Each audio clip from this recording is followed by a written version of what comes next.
저는 오늘 시험을 기뻐하라는 제목으로 설교하겠습니다. 하나님께서는 시험에 승리하는 하나님의 사람을 통해서 새로운 창조 작업을 하십니다. 하나님께서 그 사람의 승리를 통해 악을 선으로 바꾸십니다. 예수님께서 시험에 승리하신 사건을 하나님께서 사용하셨습니다. 마귀의 악은 하나님의 아들이신 예수님을 하나님의 사랑에서 떼어 놓는 것이었습니다. 그러나 마귀의 악에 승리하신 예수님을 통해 하나님께서 인류 구원이라는 선을 이루셨습니다. 예수님께서 시험을 받으신 사건에는 그런 하나님의 계획이 있었습니다. 예수님께서 시험을 받기 위해 광야에 가셨습니다. 광야는 사탄이 예수님을 시험하는 곳이었습니다. 예수님께서는 광야에 자신의 의지로 가지 않으셨습니다. 예수님을 광야로 데리고 가신 분은 성령 하나님이셨습니다. 마가복음 1장 12절을 읽겠습니다. 성령께서 즉시 그분을 광야로 데리고 가시니라. 이 구절에서 우리는 즉시라는 단어를 볼 수 있습니다. 마가복음 1장 9절에서 11절까지 마가는 예수님께서 침례 요한에게 침례를 받으신 사건을 기록했습니다. 예수님께서 침례를 받자마자 즉시 성령님께서 예수님을 사탄에게 시험 받는 장소로 인도하셨습니다. 성령님은 하나님의 영이십니다. 성령님께서 예수님을 시험의 장소로 인도하셨다는 말은 성부 하나님께서 예수님을 시험 받는 곳으로 인도하셨다라는 말입니다. 예수님께서 사탄에게 시험을 받는 것은 하나님의 뜻이었습니다. 예수님은 하나님께 가장 소중한 분이십니다. 예수님은 하나님의 외동 아들이셨습니다. 우리도 예수님을 믿고 하나님의 자녀가 되었지만 우리는 하나님의 양자들입니다. 예수님은 하나님께 하나밖에 없는 친아들이십니다. 하나님은 왜 친아들 예수님을 사탄에게 시험을 받게 하셨을까요? 먼저 우리가 알 것은 예수님께서 사탄에게 시험을 받으시는 것도 예수님의 십자가 사건의 일부였다는 사실입니다. 예수님께서 나무 십자가에 못 박히신 것만 십자가로 생각하면 그것은 오해입니다. 예수님께서 이 땅에 오신 사건이 예수님의 십자가 사건의 시작이었습니다. 성자 하나님께서 인간이 되신 것도 예수님의 십자가였습니다. 십자가는 예수님의 인생 전체였습니다. 예수님께서 사탄에게 시험을 받으신 것도 예수님의 십자가에 포함됩니다. 그러므로 하나님께서 예수님을 사탄에게 시험 받도록 내어주신 이유는 하나님께서 예수님을 십자가에 내어주신 이유와 동일합니다. 하나님께서는 우리를 구원하시기 위해서 예수님을 하여금 사탄에게 시험을 받게 하셨습니다. 예수님께서 시험을 받으신 것과 우리의 구원이 무슨 상관이 있습니까? 마태복음 8장 7절입니다.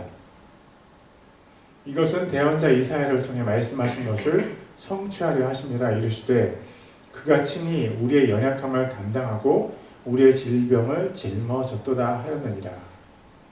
예수님께서 우리의 연약함을 담당하셨다는 말은 그분께서 우리의 연약함을 가져가셨다는 것입니다.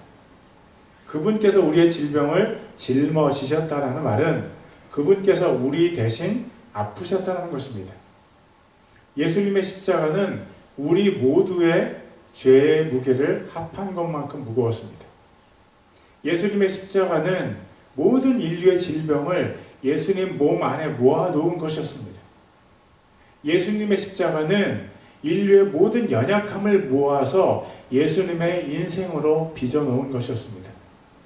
예수님은 우리의 모든 연약함과 질병과 죄를 우리에게서 빼앗아서 자신의 어깨에 짊어지셨습니다. 그래서 우리는 우리의 모든 연약함과 질병과 죄 가운데 예수님께 우리 자신을 의탁할 수 있습니다. 히브리서 4장 15절입니다. 우리에게 계신 대제사장은 우리의 연약함의 감정을 몸소 느끼지 못하시는 분이 아니요 모든 점에서 우리와 똑같이 시험을 받으시되 죄는 없으신 분이시니라. 예수님께서는 우리의 고통을 모두 이해하십니다. 예수님께서 해산의 고통을 이해하실까요? 물론이죠. 여러분, 해산의 고통과 십자가 위에서의 예수님의 고통 중에 어느 고통이 더 큽니까? 당연히 십자가의 고통이 더 큽니다. 십자가형을 당한 사형수들 중에서 예수님보다 더 큰 고통을 당한 사형수가 있을 수도 있습니다. 그러면 그 사형수의 고통은 예수님께서 이해하지 못하시는 것이 아닐까요? 아닙니다. 예수님께서 그의 고통도 이해하십니다. 예수님께서는 죄가 전혀 없으십니다. 어떤 죄인의 십자가의 고통보다 억울하게 십자가에서 자신의 십자가를 지신 무죄하신 예수님의 고통이 훨씬 더 큽니다. 그리고 예수님께서는 지옥 중에서도 가장 고통스러운 지옥에서 우리의 죄값을 치르셨습니다. 시편 86편 13절입니다. 나를 향하신 주의 긍휼이 크사 주께서 내 혼을 가장 낮은 지옥에서 건지셨나이다. 예수님보다 더 큰 고통을 경험한 사람은 아무도 없습니다. 가장 극심한 고통을 경험하신 예수님은 사실 그럴 만한 죄를 하나도 짓지 않으셨습니다. 그 모든 고통을 우리 대신 받으셨습니다. 그런데도 예수님께서 그렇게 큰 시험, 십자가의 시험을 당하셨습니다. 그것은 시험 받는 하나님의 사람들을 예수님께서 구조하시기 위해서입니다. 하나님께서 예수님께 사탄의 시험을 허락하신 것은 우리를 시험에서 구하시기 위하심입니다. 예수님께서 가장 큰 시험을 이기셔야만 이 세상 모든 사람을 시험에서 구하실 수 있습니다. 최초의 인간 아담은 마귀의 시험에 걸려 넘어졌습니다. 그러나 둘째 아담이신 예수님은 마귀의 모든 시험을 능히 이기셨습니다. 그래서 하나님께서 예수님을 통해 시험에 처한 하나님의 사람들을 도울 수 있게 되신 것입니다. 여러분 기억하십시오. 사탄의 시험이 예수님께서 구원자이심을 증명하는 도구로 사용이 되었습니다. 사탄의 시험을 하나님께서 예수님께 선이 되도록 바꾸셨습니다. 하나님께서 악을 선으로 바꾸셨습니다. 그렇다면 이 원리가 우리 인생에도 적용이 될까요? 우리를 향한 악한 시험을 하나님께서 선으로 바꾸실 수 있으실까요? 성경은 하나님께서 악을 선으로 바꾸실 수 있다고 우리에게 말해줍니다. 야곱에게 12아들이 있었습니다. 야곱의 잘못 중 하나는 그가 요셉을 다른 아들들보다 훨씬 더 사랑했다는 것입니다. 편애로 인해 가장 아픈 사람은 편애를 받는 당사자입니다. 요셉이 형들에 의해서 이집트에 팔려간 원인은 바로 아버지 야곱의 편애 때문이었습니다. 문제는 아버지 야곱이 죽고 나서 발생했습니다. 이집트에 살고 있던 형들은 요셉이 자신들에게 원수를 갚을까 불안했습니다. 그래서 형들이 요셉에게 아버지 야곱의 유언이라고 하면서 이런 말을 전했습니다. 내 형들의 죄를 용서해라. 그러자 요셉이 울면서 형들에게 대답한 말 중 한 구절이 이것입니다. 창세기 50장 20절입니다. 오직 당신들로 말하건대 당신들은 내게 악을 행하려고 생각하였으나 오히려 하나님은 그 일이 선이 되도록 계획하사 이날과 같이 많은 사람을 살려 구원하게 하셨나니. 형들은 요셉을 이집트에 팔았습니다. 그러나 하나님께서 요셉을 통해서 이집트와 그 주변 사람들의 생명을 구하셨습니다. 하나님께서는 요셉을 향한 악한 시험을 선으로 바꾸셨습니다. 하나님의 역사하심의 그 중심에는 요셉이라는 하나님의 사람이 있었습니다. 하나님을 신뢰하는 하나님의 사람을 향한 마귀의 시험을 하나님께서 선으로 바꾸셨습니다. 다니엘을 죽이려는 악한 사람들의 시험을 하나님께서 바꾸셔서 그를 시험하는 자들이 사자굴에 던져졌습니다. 그 일로 이득을 본 사람은 다니엘뿐만이 아닙니다. 다니엘이 최고의 총리로 있었기 때문에 메데 페르시아 제국의 많은 백성들이 하나님의 은혜를 누렸을 것입니다. 사랑하는 하나님의 사람들이요, 하나님께서 우리를 향한 마귀의 시험도 선하게 바꾸실 수 있습니다. 하나님께서 악을 선으로 바꾸기를 열망하십니다. 하나님께서 그렇게 하시려면 하나님께서 사용하실 하나님의 사람이 필요합니다. 문제는 우리가 하나님께 사용될 하나님의 사람이냐는 것입니다. 우리가 시험 중에 우리의 마음과 시선을 하나님께 고정시키고 있느냐는 것이 중요합니다. 요셉은 이집트에 팔려간 후에도 모든 일을 죽게 하듯 한 하나님의 사람이었습니다. 호위대장 보디발의 아내의 유혹 앞에서도 그는 하나님의 사람이었습니다. 그가 감옥에 있을 때도 마찬가지였습니다. 계속된 시험 중에서 하나님의 사람으로 살았던 요셉을 통해서 하나님께서 악을 선으로 바꾸셨습니다. 다니엘은 가족과 친구들이 죽임을 당했을 때 바벨론의 포로로 끌려갔습니다. 그때 그는 신실한 하나님의 사람이었습니다. 그는 사자굴에 던져질 위협 앞에서도 하나님의 사람으로 살았습니다. 그가 얼마나 신실하게 하나님의 사람으로 살았는지 하나님께서 종말의 일들을 그를 통해서 우리에게 전해주셨습니다. 우리 모두는 마귀의 시험을 당하기도 하고 피하기도 합니다. 예수님께서는 시험을 당하지 않도록 기도하라고 하셨습니다. 그런데 어쩌다가 우리는 마귀의 시험을 피하지 못하고 당할 때가 있습니다. 하나님께서 우리에게 오는 모든 시험을 모두 막아주시지는 않기 때문입니다. 오히려 하나님께서는 우리가 시험을 당하도록 방관하시는 것 같습니다. 하나님께서는 왜 그러실까요? 하나님은 우리가 시험에 빠져 있을 때 왜 우리의 시험을 막아주지 않으시는 것일까요? 그것은 하나님께서 시험에 승리한 우리를 사용하시기를 원하시기 때문입니다. 우리를 통해서 마귀의 악을 선으로 바꾸기 원하시기 때문입니다. 하나님께서 그 일을 하시려면 꼭 필요한 요소 한 가지가 필요합니다. 그것은 하나님께 집중하는 사람, 하나님만 바라보는 한 사람, 하나님께만 순종하는 한 사람입니다. 나와 우리가 그 하나님의 사람이 되기를 하나님은 간절히 원하십니다. 마귀의 악을 선으로 바꾸시려는 의도로 하나님께서 우리에게 마귀의 시험을 허락하십니다. 그 의도로 하나님께서 예수님을 마귀의 시험으로 인도하셨습니다. 그러나 우리는 마귀의 시험 앞에서 승리를 외칠 자신이 없다는 것이 한 가지 문제입니다. 어떻게 하면 마귀의 시험 앞에서 예수님처럼, 다니엘처럼, 또 요셉처럼 승리할 수 있습니까? 그 해답은 예수님께 있습니다. 마태복음 4장 1절과 2절입니다.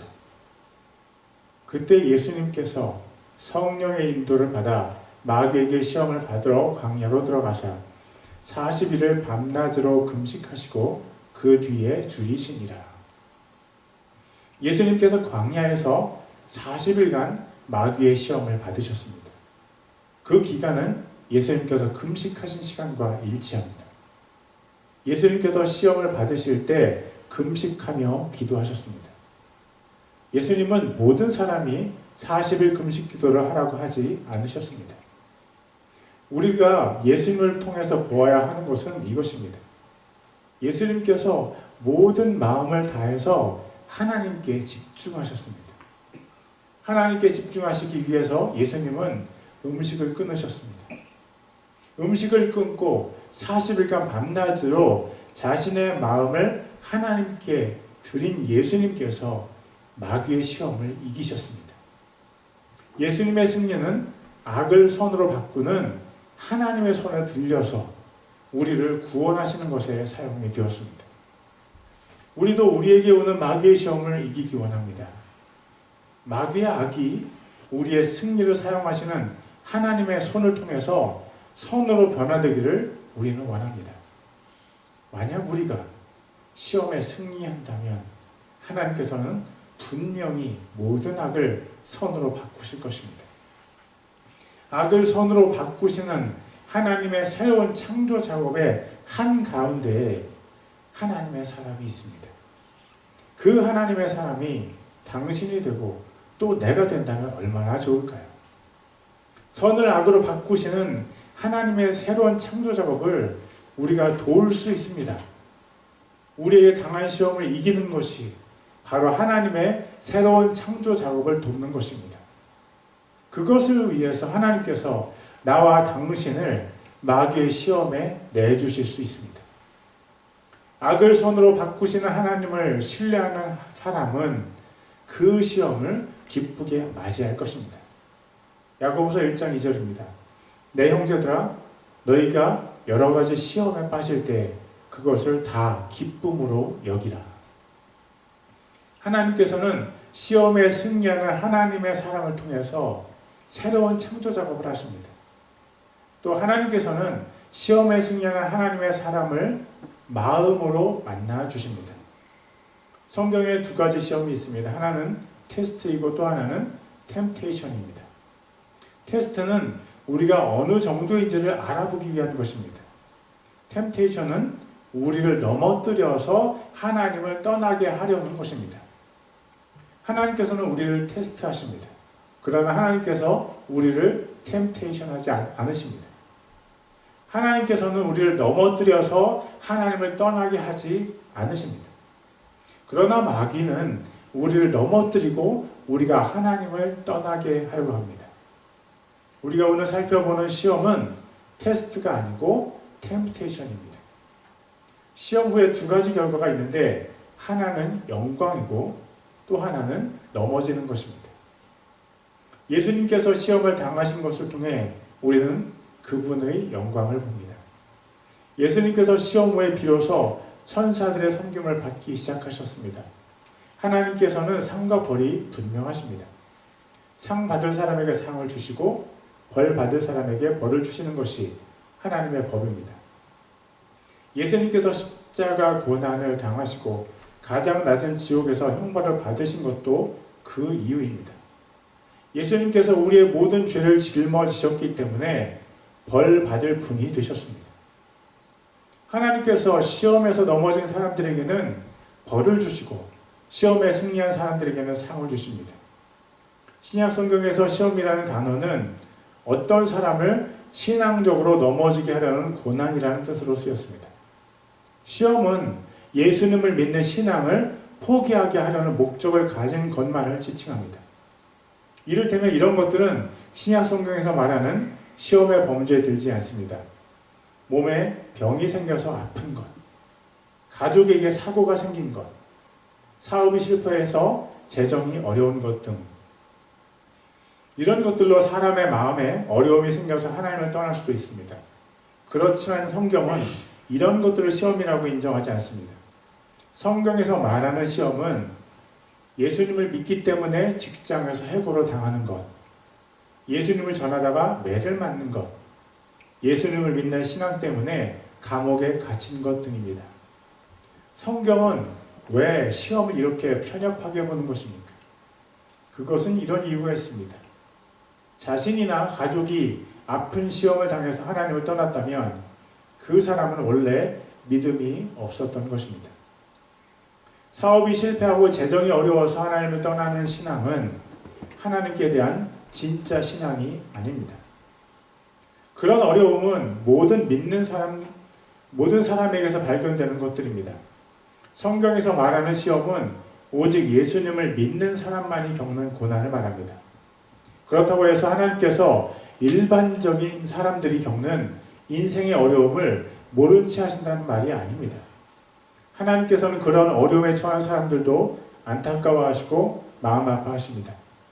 그러나 그런 일반적인 어려움 때문에 하나님을 떠나는 사람은 원래 하나님을 알지 못했던 사람일 가능성이 높습니다. 하나님을 깊이 만난 사람은 인생의 일반적인 어려움 속에서도 하나님의 섭리를 발견합니다. 그리고 그들은 예수님을 향한 뜨거운 신앙으로 인해 주변 사람들에게 또 때로는 국가로부터 신앙적인 박해를 받습니다. 오픈도어스 선교회에 의하면 2024년 1년 동안 순교한 크리스천의 숫자가 4,998명입니다. 아시아에 사는 크리스천의 약 40%가 신앙적인 핍박을 받고 있습니다. 예수님께서도 인생의 일반적인 어려움들이 많이 있으셨습니다. 예수님께서는 어려서부터 가난한 가정에 태어나셨고 성장한 이후에도 가난하게 사셨습니다. 예수님의 외모는 사람들의 주목을 전혀 받지 못했을 가능성이 높습니다. 예수님은 이스라엘에서 높은 수준의 교육을 받지 못하셨습니다. 그리고 그분은 노총각이셨습니다. 그러나 성경은 그분의 이런 어려움들을 그분이 겪는 고난의 범주에 넣지 않습니다. 성경이 말하는 시험은 오직 신앙적인 핍박을 말합니다. 오늘 우리가 주목하고 싶은 것은 신앙적인 핍박을 이긴 사람들에게 부어지는 특별한 하나님의 선물입니다. 우리는 예수님께서 하늘에서 받으신 특별한 권리를 이미 알고 있습니다. 예수님께서 하나님의 보좌 오른편 보좌에 앉아 계십니다. 그리고 모든 입이 예수님을 주님이라고 고백하고 모든 무릎이 예수님 앞에 꿇어집니다.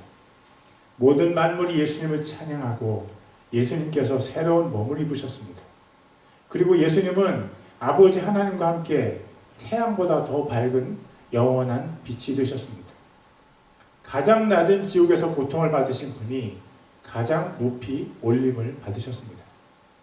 그러나 우리는 그분께서 이 세상에서 받으신 특별한 선물을 생각해 본 적이 별로 없습니다. 예수님의 인생은 온통 고통뿐이라는 인상을 우리는 갖고 있습니다. 그런 예수님의 인생에도 하나님께서 주신 작은 선물이 있습니다. 그 중 한 가지를 오늘의 본문이 알려줍니다. 마가복음 1장 13절입니다. 그분께서 거기서 광야에서 40일을 계시면서 사탄에게 시험을 받으시고 들짐승과 함께 계셨는데 천사들이 그분을 섬기더라. 예수님께서 마귀에게 시험을 받으시기 전에는 천사들이 예수님을 섬겼다는 기록이 없습니다. 그런데 예수님께서 시험에 승리하신 이후에 비로소 천사들이 예수님을 섬겼습니다. 마가복음의 기록에서는 그런 사실을 확인할 수 없습니다. 그러나 마태복음의 기록에서는 그 부분을 확인할 수 있습니다. 마태복음 4장 11절입니다. 이에 마귀가 그분을 떠나고 보라 천사들이 와서 그분을 섬기니라. 마귀는 예수님을 시험하는 데 실패하고 예수님의 명령에 의해서 떠나갔습니다. 바로 그때였습니다. 천사들이 예수님께 와서 예수님을 섬기기 시작했습니다. 천사들이 예수님을 섬기는 것이 뭐 그리 대수로운 일이냐고 물을 사람이 있는지 모르겠습니다. 그러나 저는 이 구절을 통해서 예수님을 향한 하나님의 마음을 봅니다. 예수님을 마귀에게 시험받도록 인도하신 하나님께서 예수님께서 시험을 받으시는 40일간 얼마나 괴로우셨을까요? 여러분도 사랑하는 사람이 어려운 일을 당할 때 괴로워했던 경험이 있었다면 이해할 것입니다. 저는 베트남에 선교사로 있을 때 자녀들이 현지 학교에 보냈습니다. 그곳에 한인 학교가 있었음에도 불구하고 그렇게 했습니다. 그때 사모님이 매일 마음을 알았던 기억이 있습니다. 아이들이 베트남 학교에서 많은 어려움을 겪었기 때문입니다. 사실 그때 저는 아이들이 겪는 어려움을 잘 몰랐습니다. 그러나 시간이 지나면서 그 어려움을 조금 알게 되었습니다. 그리고 지금도 그때 자녀들이 겪었던 어려움을 생각하면 마음이 너무 아픕니다. 그런데 사랑하는 외동 아들 예수님을 사탄의 시험 가운데 내어주시는 하나님의 마음은 어떠했을까요? 제가 말했듯이 이미 예수님은 십자가 고난을 시작하신 것이었습니다. 하나님께서 얼마나 슬프셨을까요? 식물이 자라기도 어려운 광야에서 40일간 금식하며 기도하시는 예수님이 하나님 보시기에 얼마나 안쓰러우셨을까요? 그런 하나님의 마음이 고스란히 느껴지는 부분이 바로 천사들이 예수님을 섬기는 대목이었습니다. 마귀가 예수님을 떠나자마자 하나님께서 예수님께 천사를 보내셨습니다. 천사로부터 받는 섬김은 원래 예수님의 것이었습니다. 예수님의 십자가 고난의 일부 시간에는 하나님께서 예수님으로부터 천사들의 섬김을 배제하셨습니다. 그러셨던 하나님께서 예수님께 다시 천사들로부터 섬김을 받게 하셨습니다. 왜 그러셨을까요? 성령 하나님은 왜 굳이 이 부분을 기록하신 것일까요? 저는 그 기록에 하나님의 의도가 있다고 생각합니다. 그것은 하나님의 마음을 우리에게 알려주시려는 것은 아닐까요? 하나님을 위해서 시험을 받으신 예수님을 향한 하나님의 애절한 마음을 이렇게 성경에 적어 놓으신 것은 아닐까요? 저는 그래서 시험을 이기신 예수님께서 받으신 특별한 선물은 바로 하나님의 마음이라고 생각합니다. 천사의 섬김보다 더 큰 선물, 아니 천사의 섬김을 통해 보여진 진짜 선물은 하나님의 마음입니다. 그러면서 예수님 때문에 자기 십자가를 지고 걸어가는 사람들을 향한 하나님의 마음을 상상해 봅니다. 하나님의 자녀가 된 사람들이 예수님으로 인해 고난을 받을 때 하나님의 마음은 어떠실까요? 여러분은 성경책 중에서 예레미야 애가를 읽어보셨습니까? 저는 그 성경을 읽을 때마다 하나님의 통곡 소리가 들립니다. 예레미야 애가는 예루살렘이 바벨론의 느부갓네살 왕에 의해 완전히 패했을 때 기록이 되었습니다. 예루살렘 성 사람들이 죽임을 당하고 성벽이 무너졌고 성전이 불탔습니다. 일부 남은 사람들은 포로로 끌려갔습니다. 그것을 본 예레미야 선지자가 통곡을 하면서 쓴 노래가 바로 예레미야 애가입니다. 예레미야 애가 2장 11절입니다. 내 눈이 눈물로 쇠약해지며 내 애가 타고 내 간이 땅에 쏟아졌으니 이는 내 백성의 딸이 멸망하여 아이들과 젖먹이들이 도시의 거리들에서 기절하였기 때문이로다. 하나님 앞에서 신실했던 이스라엘이 타락했고 결국 멸망을 당했습니다. 타락의 과정 중에 하나님께서 대언자들을 통해 회개를 촉구하셨습니다. 그러나 한 번 더러워진 물을 깨끗하게 하기는 어려웠나 봅니다. 이방인들보다 더 악한 행위들을 한 이스라엘과 유다가 차례로 멸망을 당했습니다. 그 악한 백성을 향해서 하나님께서 통곡하시는 것이 이해가 되지 않는 분도 있을지 모르겠습니다. 그러나 자녀를 키워본 분은 이해할 수 있을 것입니다. 어떤 부분에서 힘들어하는 자녀에게 더 마음이 가는 것이 부모의 마음입니다. 부모의 마음은 아마도 하나님의 마음을 닮은 것 같습니다. 타락한 유다를 향한 하나님의 마음이 이럴진데 죄가 없으신 예수님을 향한 하나님의 마음은 어떠했을까요? 그리고 회개하고 예수님을 믿은 사람이 하나님의 이름을 위해서 핍박을 당할 때 그 사람을 향한 하나님의 마음은 어떠실까요? 예수님께서 마귀의 시험을 이기시고 나니 하나님께서 바로 천사를 보내셨습니다. 그래서 저는 감히 예측해 봅니다. 예수님을 신실하게 믿는 하나님의 사람이 믿음의 시험을 이겼을 때 하나님께서 어떻게 하실지 예측해 봅니다. 아마도 하나님께서 믿음의 시험 기간에는 침묵하실 수도 있습니다. 그러나 그 하나님의 침묵이 하나님의 무관심을 뜻하지 않는다는 것을 우리는 알아야 합니다. 하나님께서 마음 아파하시며 숨죽여 울고 계시리라는 것은 어렵지 않게 상상할 수 있습니다. 하나님은 분명 그러실 것입니다. 다윗의 아들이었던 압살롬이 다윗에게 반역을 일으킨 적이 있습니다. 다윗의 군대와 압살롬의 군대가 싸웠을 때 압살롬이 죽게 되었습니다. 아버지를 죽이려고 쫓아왔던 압살롬이 죽었을 때 아버지 다윗은 이렇게 통곡했습니다. 사무엘하 18장 33절입니다. 왕이 크게 격동하여 문 너머에 있던 방으로 올라가 오니라. 그가 올라갈 때 이같이 말하기를 오 내 아들 압살롬아 내 아들아 내 아들 압살롬아 내가 너를 대신하여 죽었더라면 얼마나 좋았으랴. 오 압살롬아 내 아들아 하였더라.